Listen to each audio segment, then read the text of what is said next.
game you can't perfect. There is always something to do in the game of golf every day.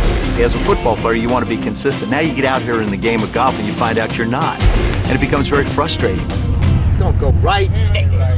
But I really became passionate about the game of golf at the age of 40. After I'd finished playing ball, and I was a 14 handicap and banged it around, and I guess the competitive nature of all of us basically said, I just don't want to be a guy who just hacks the ball around. If I'm going to do this, I want to do it as well as I can. Joe Theismann going with a utility club here, and oh my, this is right at this thing. He has played some great golf today.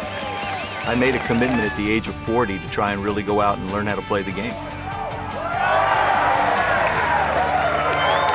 If I had to field a football team from PGA Tour players, I'd probably go with Adam Scott and Aaron Baddeley as my wide receivers, because I want lean guys that have got a lot of flexibility and a lot of movement.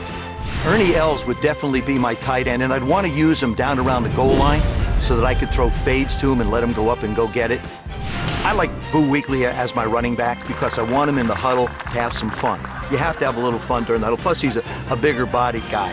Phil used to be a tight end. He's now an H-back. He's a little bit of a move guy. My quarterback would be Tiger Woods.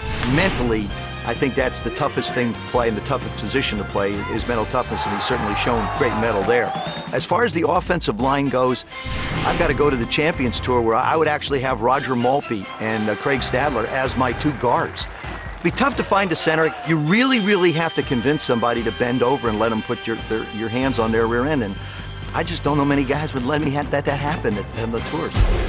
I think there are tremendous similarities from the world of football into the world of golf. It's all about rotation of the lower body, lagging back with your arm, and then sort of firing at the end.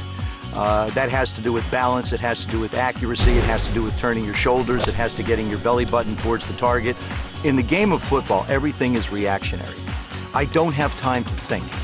Unfortunately, in the game of golf, you hit a shot and you have anywhere between 3 to 5 minutes to think about all the possibilities that could happen and all of the things that went wrong. So by the time you get to the next shot, you're a mess. The mind becomes your greatest enemy. Free your mind up. Don't think about that. But picture it, go for it, let it go, and then just execute. Well, that's easier said than done.